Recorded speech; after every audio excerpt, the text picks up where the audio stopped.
Isa pong mapagpalang araw po sa inyo. And if you are the same people who watch every Sunday sa ating pong online preaching, ay tayo po ay magpasalamat sa Panginoon dahil binigyan na naman tayo ng panibagong buhay dito sa lupa kasama ang iyong pamilya. Kaya pagdilat ng mata natin, at nakaunat ka ng maayos, pasalamatan po natin ang Panginoon. For the first timer, God has directed you to watch this online preaching. God bless you. At ito pong si Sister Vicky, ay meron po siyang kinukwento tungkol po sa kanyang tatay. Ang tatay daw niya nung nabubuhay pa ay maraming tao na tinulungan. Pati daw yung mga driver na tricycle sa kanya lumalapit kapag sila po ay nangangailangan po ng piyesa dahil hindi sila makautang dun sa kinukunan ng piyesa dahil ang mga driver na ito ay hindi makabayad sa kanilang pagkakautang. Kaya ang ginagawa nila, lumalapit sila sa tatay ni Vicky para maging guarantor at binibigyan naman. Ang problema mga kapatid ay itong mga driver na ito minsan hindi nakakabayad, kaya nangyayari ang tatay niya ang siyang nagbabayad. Alam niyo ba na ang tatay niya ay sobrang sipag, na maraming ginawang trabaho para lang po ay ma-provide ang kanilang pong pangailangan. Siya ay nagtinda ng pandesal, pero ang nakakatawa dito na kapag ang pamilya po ay wala pong makain, walang pang-almusal, yung pandesal, libre niyang binibigay. Nakakatawa, ano? At hindi lang po yun, siya po ay nagtinda rin po ng isda. Kaya lang ang problema, yung mga umuutang sa kanya ng isda ay hindi rin nakakabayad. So, nangyari, hindi niya na ito masingil. Ang maganda po sa tatay niya, siya po ay napakalapit sa Diyos. At siya po ay mahilig pong tumugon sa pangangailangan ng kanyang iglesia. And actually, yung pong kanyang ipon na for the whole year, ay ibinigay niya po sa church, sa God's house nila. At nakakatawa, no? Meron siyang ganong puso na sumuporta sa gawain sa Panginoon. Kaya nung namatay ang tatay niya, dito naman kumilos ang Diyos.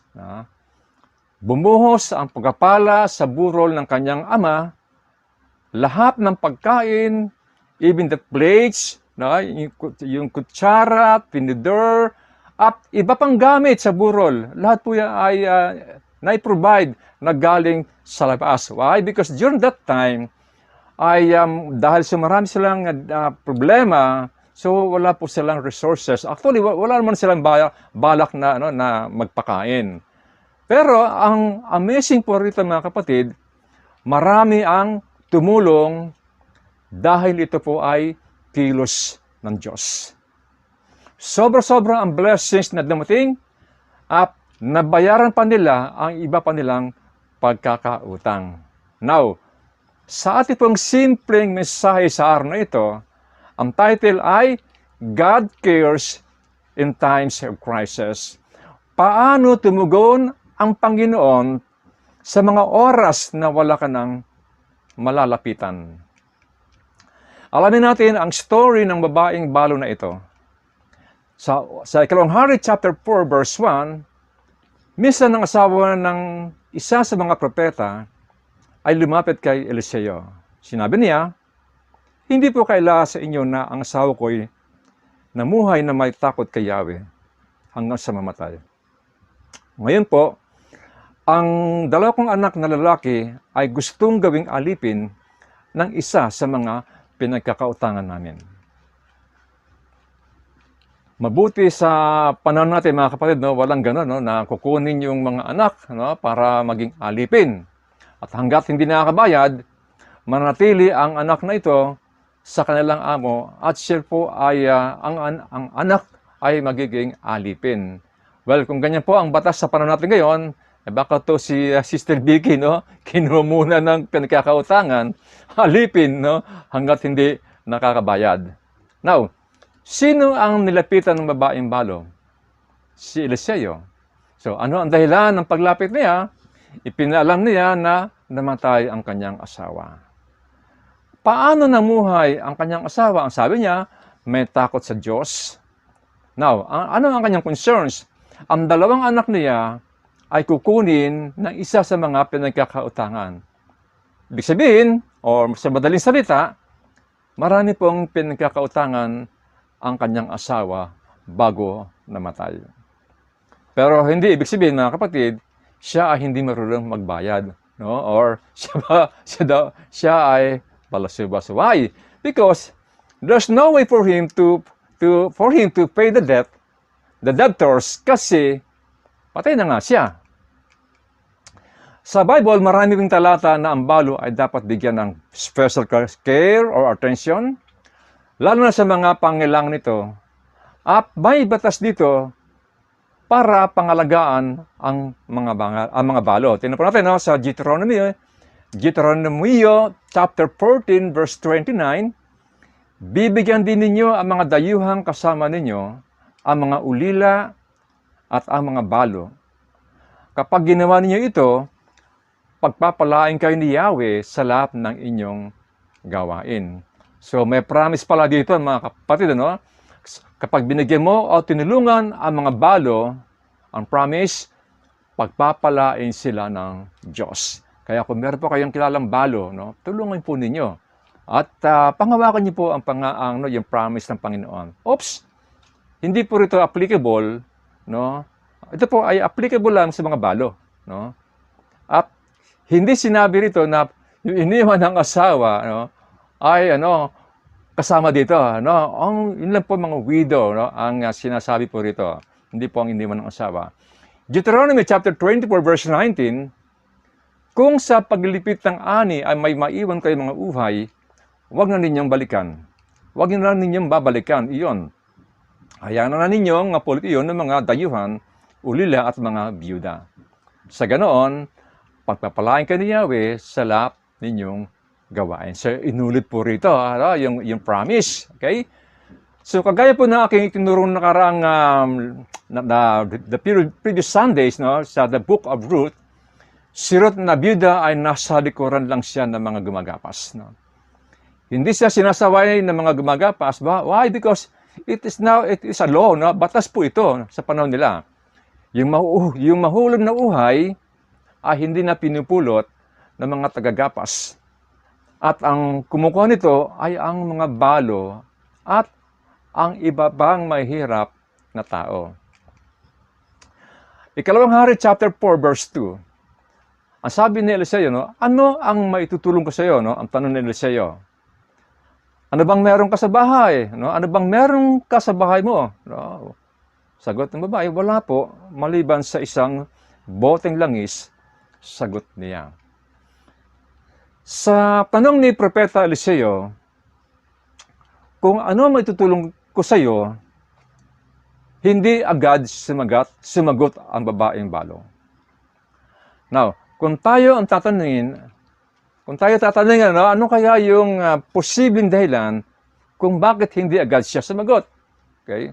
Maaari nahiya siyang mangutang kay Propeta Eliseo, dahil ano naman pwede niya ibayad, no? Ano naman pwede niya i-promise para bayaran siya? Kasi noong unang panahon, ang mga babae po ay hindi po marunong maghanap buhay. Lalo na kung may kinalaman sa business. Lalaki talaga ang kumikilos para maghanap buhay.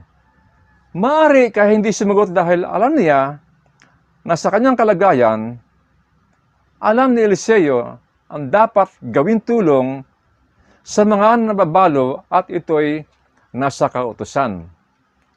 Kaya ito ang kasunod na tanong ni Propeta Eliseo. Ano bang merong ka sa bahay mo? Maari sa tanong na ito, baka may ibang gamit na pwede niyang ipambayad sa pinagkakautangan. Sa panahon natin ngayon, sa mga microfinance company, kapag hindi ka makabayad, hahatakin ang rep mo, DVD mo, TV, at ibang bagay na may halaga para mabawasan ang iyong utang. No? Alam ko lang sa home credit, uso nga, di ba, home credit na kapag hindi ka nakabayad, hahatakin din ang iyong gamit. Okay, ano ba ang sagot ng babae? Wala po, maliban sa isang boteng langis, sagot niya. Hindi binanggit kung ang langis na ito ay ginagamit sa pagluluto. But ancient biblical times, this oil is used for lamps. No? Ginagamit ito sa mga lampara para mabigay ng liwanag. Kaya ang langis na ito ay so essential for them dahil kung wala kang langis, wala kang ilaw. So, ano naman ang recommendation ni Propeta Eliseo sa kanyang problema para matulungan ang babaeng balo sa kanyang problema? No?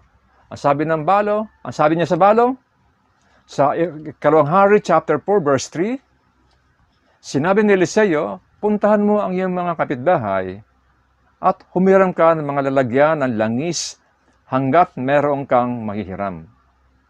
Pagkatapos, magkulong kayo mag-ina sa inyong bahay at lahat ng lalagyang nahiram mo'y punuin mo ng langis na nasa bahay mo, itabi mo ang mga napuno na. Well, kung kayo ang balo at narinig mo ang ganitong recommendation, manghihiram ka ng bote, mas marami, much better, hanggat meron kang mahihiraman. Now, kung ikaw yon, malamang ang iyong initial reaction, no? Ay ganito, no? Ang labo ng propetang to. Yeah? Ang kailangan ko, pera. Nauna. Kasi baka bumalik na ang tao at kunin ang mga anak ko. Di ba? Nakakainis. No? Paano kung magtanong ang hihiraman ko ng basyong lalagyan? O nga naman, no? Paano nga kung magtanong nga yung taong hihiraman mo ng lalagyan? At ang tanong, saan mo gagamitin ang mga basyong bote na ito? At kapag sinabi ko, lalagyan ko po ng langis, lahat ng mga boteng mahiraman ko, pupuniin ko lahat iyon sa pamamagitan po ng isang boteng may laman ng kalahating langis. Yung bote, may laman kalahating langis. Pupuniin niya. Sigurado, pagtatawanan ako. No? Maaari inisip, no? Maaari pagtawanan sila at isipin nila, kawawa naman siya. Kawawa naman babaeng to. Namatay kasi ang asawa, no? Baka nasiraan na ng ulo at malamang at pati mga anak niya ay isipin nila, kawawa naman si nanay. No? Nabali na sa kakaisip ng problema. Di ba? Kung kayo, di ba, manghihiram kayo ng mga basyong lalagyan, tapos sabihin nyo, lalagyan ko po ng langis. Isipin na mga hiraman nyo, meron ka ng kuliling, di ba? Kung ako ang sabihin ng gano'n, na manghiram ng bote, hindi ko pa gagawin. Una, kung hindi po malinaw sa akin, bakit ko gagawin, no? Paano kung makahiram mo ka ng napakaraming sisidlang bote? At pagkatapos wala nangyari, lalabas nga na may tililing ako, no? Pero ang tanong mga kapatid, naniwala ba ang balo sa sinabi ni Eliseo? Ikalawang Hari chapter 4 verse 5. Umuwi nga ang babae at pagdating sa bahay ay nagkulong sila mag-iina at isa-isang pinuno ng langis ang mga lalagyan habang ang mga ito'y dinadala sa kanya ng kanyang mga anak. Amazing mga kapatid, no? Amazing! Why? Ano ang katibayan or proof na meron pananampalataya sa Diyos ang balong ito, no? Again, ano yung katibayan or proof na meron po siyang pananampalataya sa Diyos itong balong ito, no? Kumilos siya, nanghiran mga bote, and yes, she collected jars from her neighbors. Ito po ang proof, no? Na siya ay may pananampalataya, nangolekta siya ng mga empty jars sa kanyang mga kapitbahay. Andun yung faith niya, no? Andun ang faith niya. Hindi lang kaunti, dinamihan pa niya dahil marahil alam ng babae na kayang isupply o kayang punuin ng Panginoon ang lahat ng boteng mahihiram niya. Ginawa niya ang kakaibang pamamaraan, no? Pamamaraan ng Diyos. Her actions gave proof of her trust in God. Umaksyon ang balo dahil alam niya may mangyayari sa gagawin niya. Nanghiram siya hanggat may mahihiraman. Hindi po ito na kapag ikaw po ay nanalangin, no, nanalangin ka, ay maghihintay ka na lang ng parang bungang babagsak sa bibig mo, no? Parang yung kwento ni Juan Tamad, no? Si Juan Tamad, humiga na lang siya at hinihintay na lang niya na bumagsak yung bunga ng bayabas sa kanyang bibig na siya. Hindi po ganoon yan, mga kapatid, no? We must do our part and let God do the rest. Gawin po natin ang part natin, no? Ang balo, ginawa niya ang part niya, and God, do the rest, no? So, nakakahanga din ang father po ni Sister Vicky na lahat ginawa niya para buhayan ang pamilya. Kaya ang katawan ng tatay niya ay batak po sa trabaho, no? Hindi naging tamad, no? So, ang balo nito talagang kumilos din siya, no? So, okay, ano naman ang ginagawa ng balo? Tingnan natin, no? Ano pa yung ginagawa ng balo, no? Ikalawang Hari, chapter 4, verse 6, hindi alam na ina na puno ng lahat, kaya sinabi niya, abutan pa ninyo ako ng lalagyan. Puno na pong lahat, sagot ng mga anak. At tumigil na ang pagdaloy ng langis. Alam din ng Diyos kung sapat na ang pangailangan niya. At alam din ng Diyos kung sapat din ang ating pangailangan. At maaari, alam din ng Diyos kung gaano karaming bote ang pwedeng mahiram ng balo. Minsan, o kadalasan sa ating pong panalangin, ang katugunan ng Panginoon ay eksakto o labis sa pangailangan natin. At mayroon din po nagkwento si Vicky na that time, 10 months na po sila hindi nakakabayad ng upa sa bahay. Dahil nagsara ang rubber ward na kung saan ang nanay niya po ay empleyado ron, nawala ng trabaho, at ang kita naman ng kanyang ama ay hindi po makasapat sa kanilang pong pangangailangan. At nagkaroon po ng challenge ang pastor nila sa church nila para po sa God's house or church building na itatayo sa ibang lugar. Ang sabi niya sa Lord, ibibigay ko po itong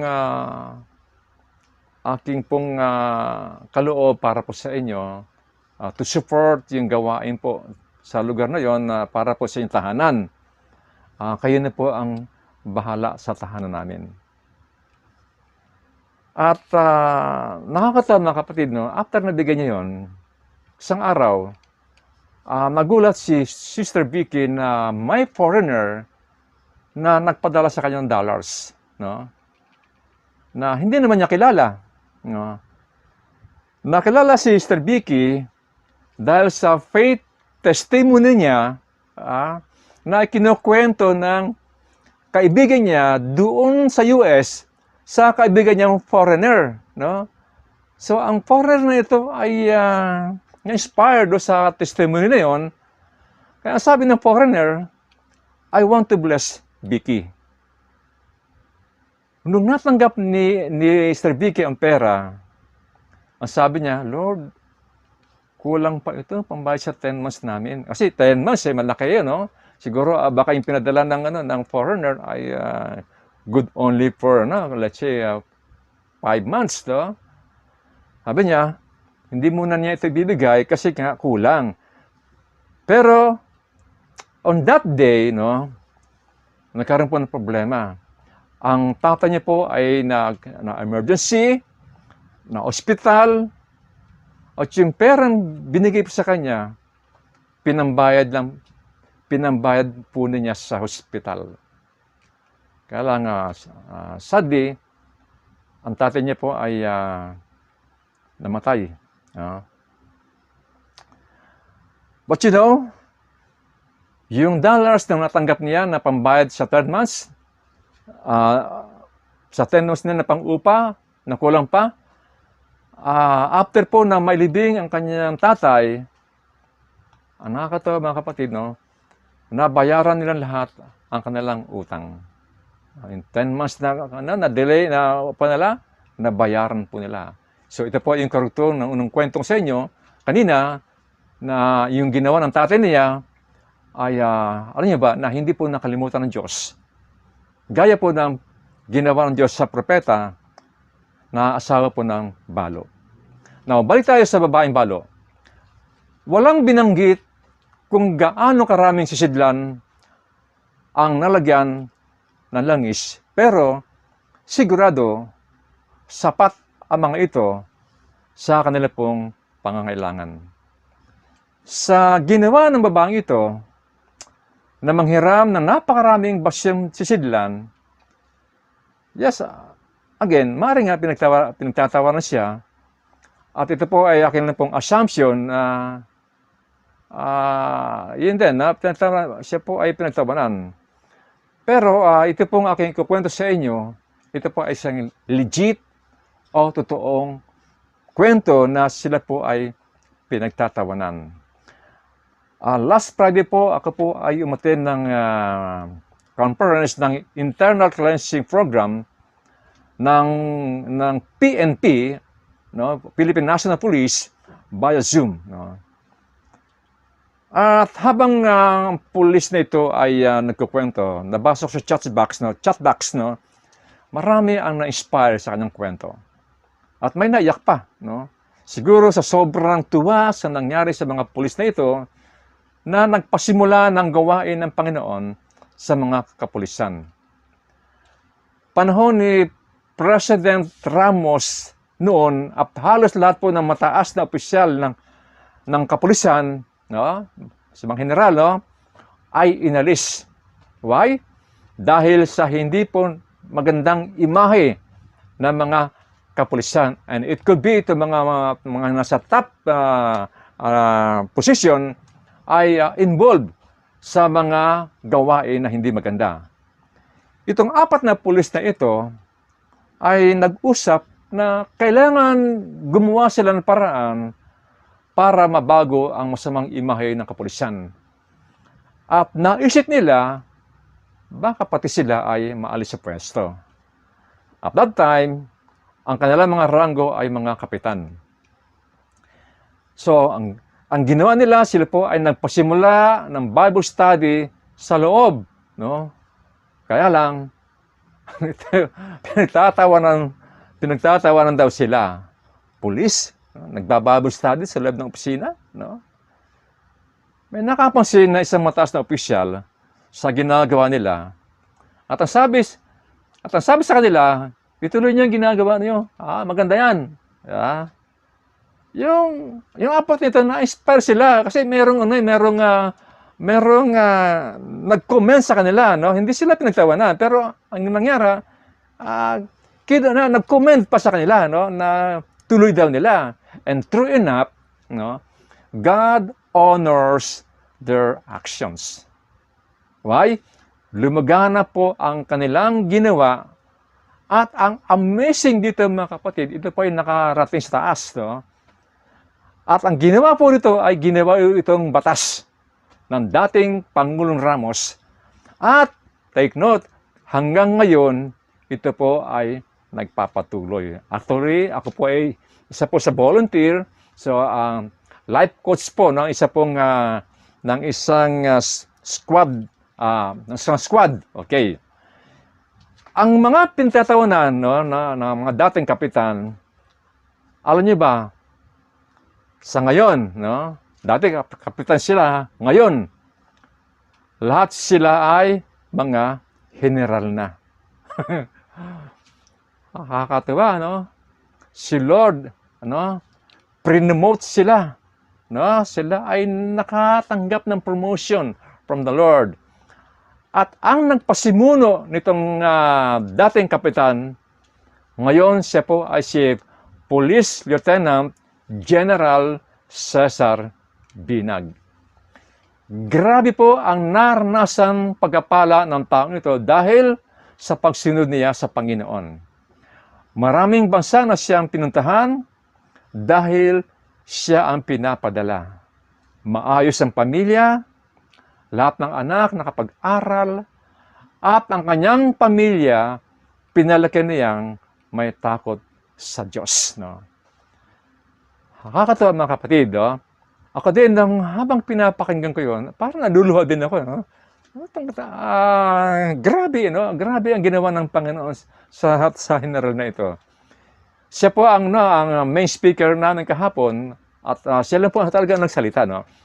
Yung ginawa ng babaeng balo, mahirap gawin, baka pagtawanan siya. Pero sumunod siya. Yung ginawa nila Police Lieutenant General Cesar Binag, mahirap gawin, lalo na kasama mo sa loob ng building ang mga taong walang panahon sa salita ng Diyos. No? At pinagtatawanan lang sila, pero hindi sila tumigil, sumunod sila sa Panginoon.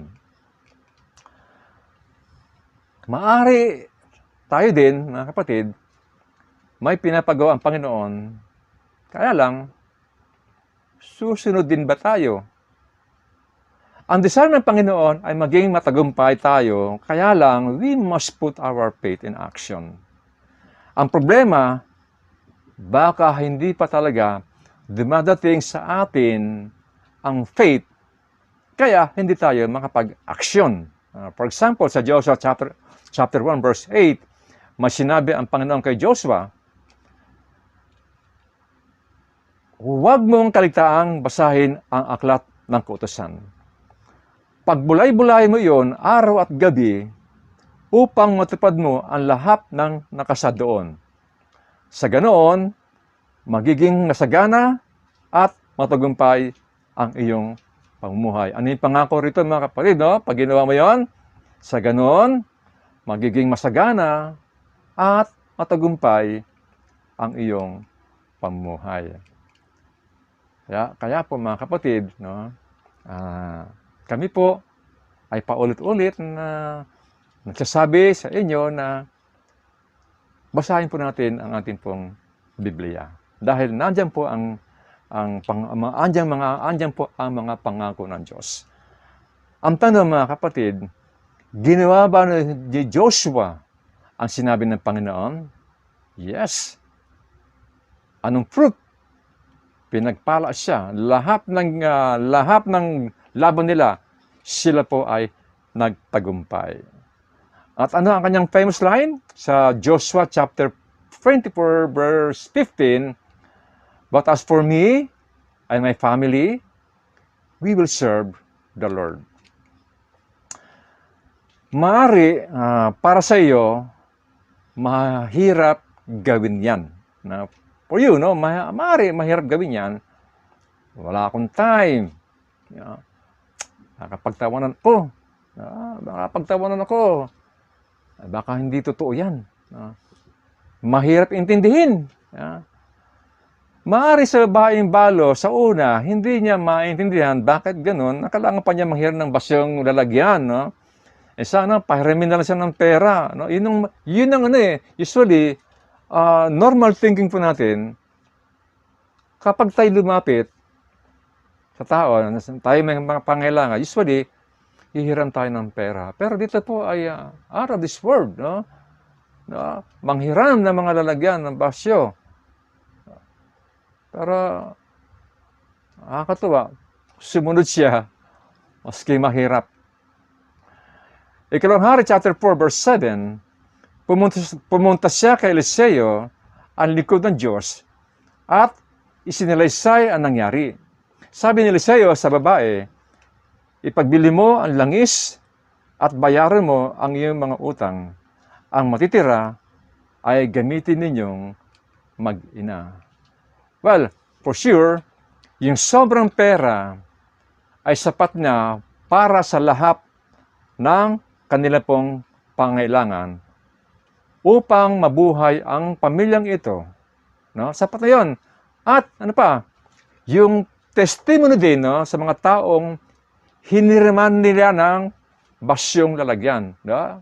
Kasi una ang kanilang thinking, baka nagaganon siya, pero kapag nakita nila na nangyari, no, sinasabi ng babae, no, ito po ay magandang pong testimony.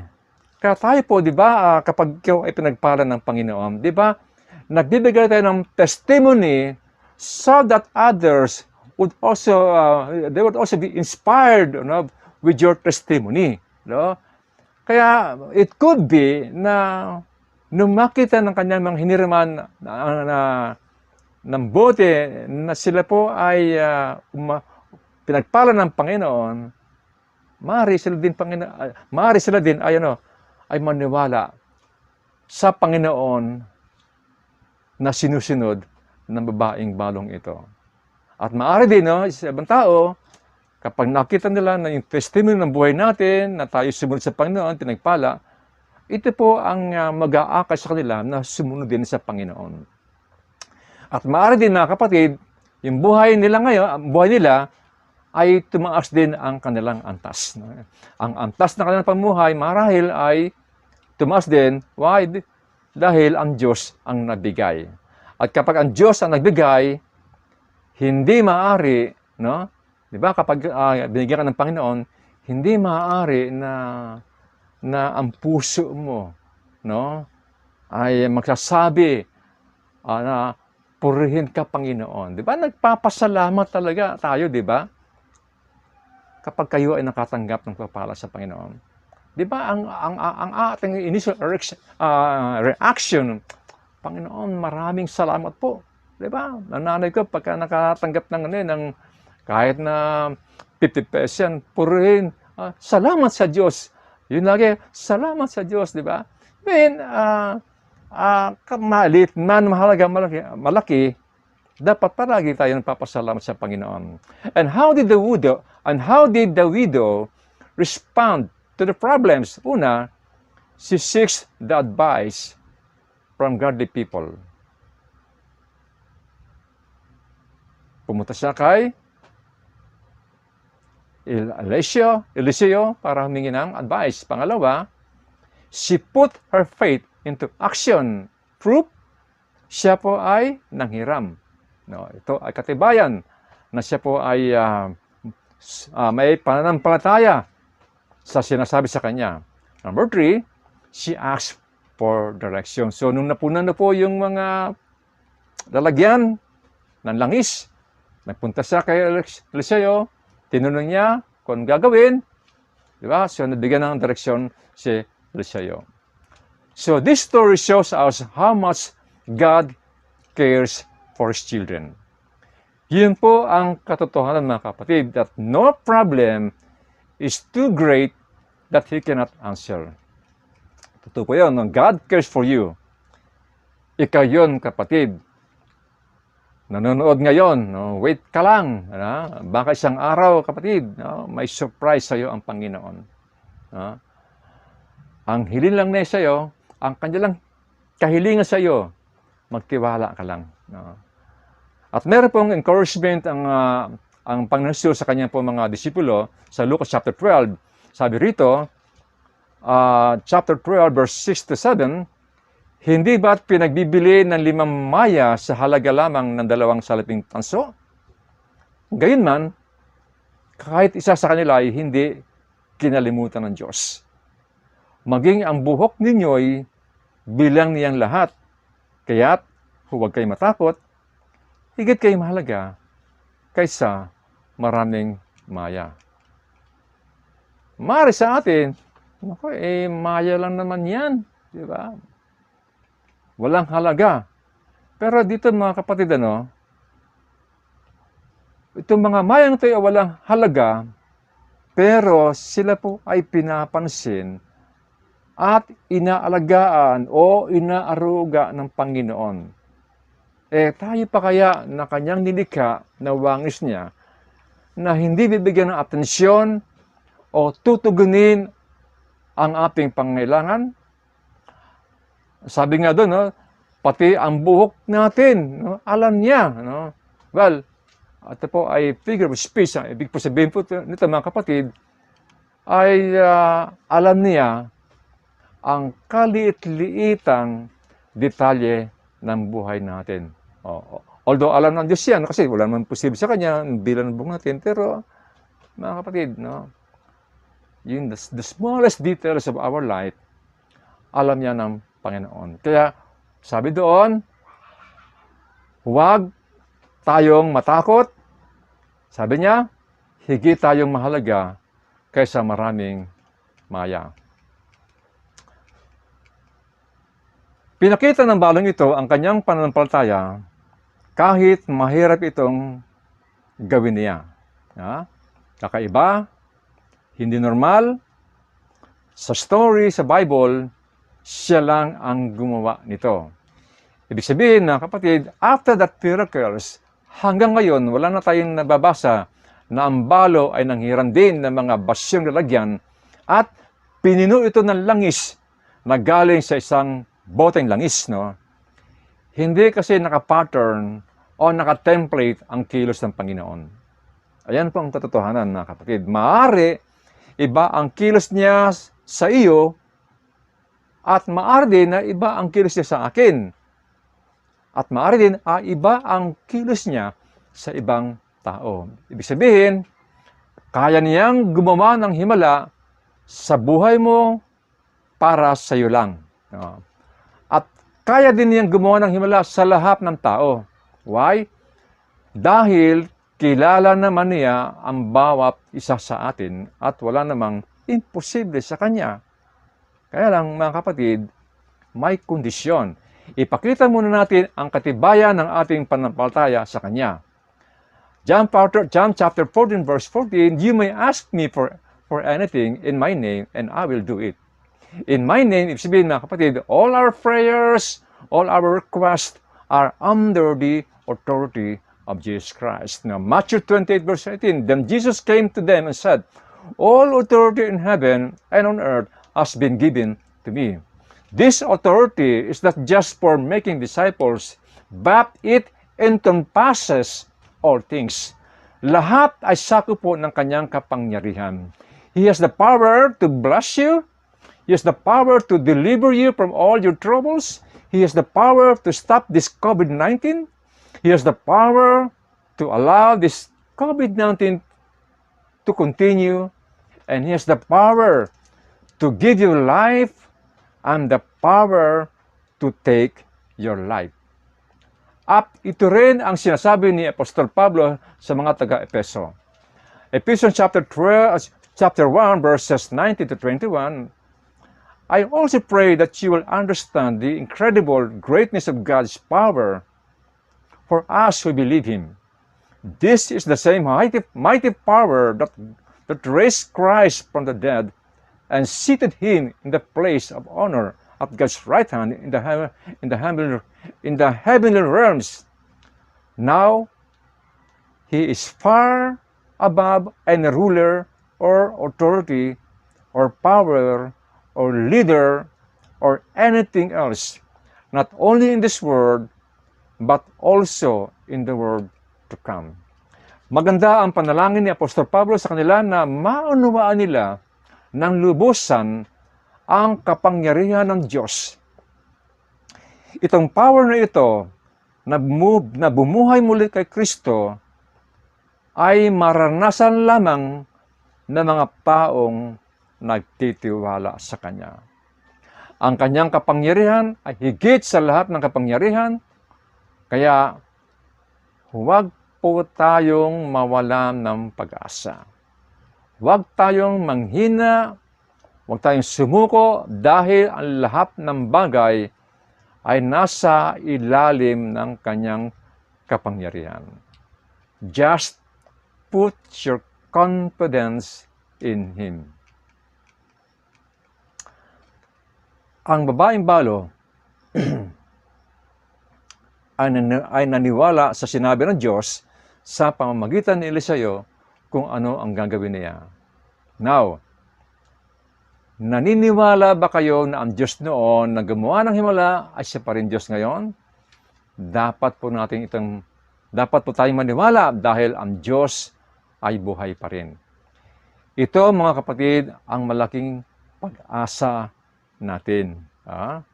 Kaya nga ang Diyos Ama ay gumawa ng paraan para tayo ay bigyan ng buhay na ganap at buhay na kasya na hamtong sa buhay na walang hanggan.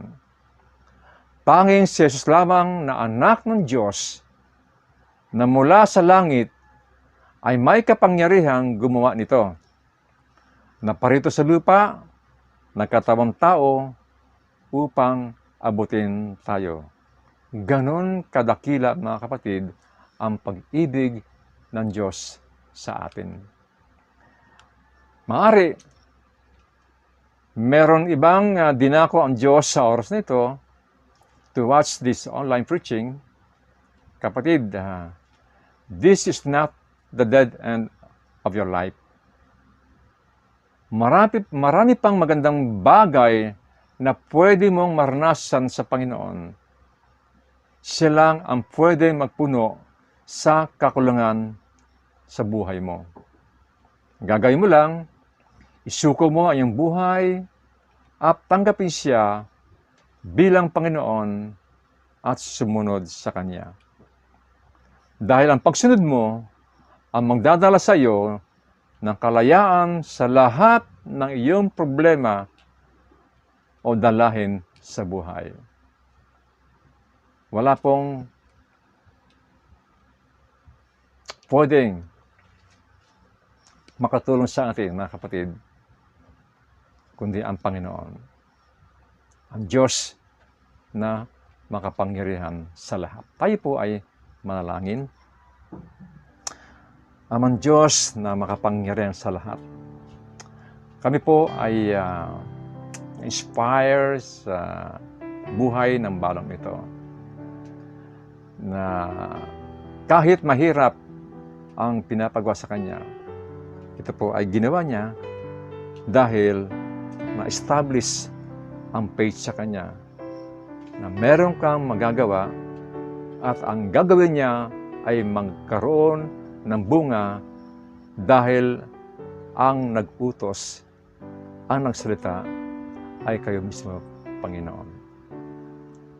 At ginamit mo lang si Eliseo to deliver the message sa babaeng balong ito.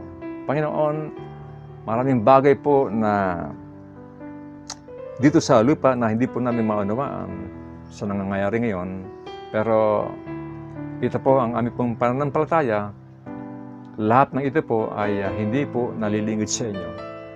Kaya kami po ay dumadalangin na isang araw ang problemang ito na dinadaanan po ng bansa po namin at of course sa buong mundo na Panginoon ay magkaroon po ng katapusan. Lamang kami po ay aayon lang po sa iyong kalooban. Ama, aming dalangin po sa mga kapatid. It could be maybe someone is watching right now na meron pong problema sa katawan, may sakit. Lord, we pray na I pray, Father God, yung healing po ay matanggap po ng taong ito. I pray also, Father God, na yung pong faith ay ilagay mo po sa puso niya na kayo po ang healer. Also, Father God, I pray also for those, Panginoon, na meron pong kabigatan sa loob na kanilang pong puso, Lord. I pray, Lord, pag-aanin mo ito at alam mo namin, Panginoon, na kayo lamang ang pwedeng makagawa nito. And it could be, Lord, may mga tao po na nangailangan yon dahil po sa nangyayari ngayon, Lord. We pray also, Lord, for vision po sa kanila. Gaya po ng balong ito. Siya po ay lumapit sa inyo at kayo po ang siyang tumulong para maibsan po at magkaroon po ng solusyon ang kanyang pong problema. Maraming salamat po, Ama. Ang dalangin namin, Lord, na ito pong ginagawa po namin, ito po ay patuloy po namin maihayag, maipangaral kung sino ang Diyos na aming sinasamba, ang Diyos na makapangyarihan sa lahat, ang Diyos na may hawak ng buhay po namin. Maraming salamat po, Ama. Ito po aming dalangin sa pangalan po ni Jesus. Amen. Salamat po mga kapatid at tayo po muli ay magkita next Sunday, same time, sa ganitong format. Salamat po sa inyo. God bless you po.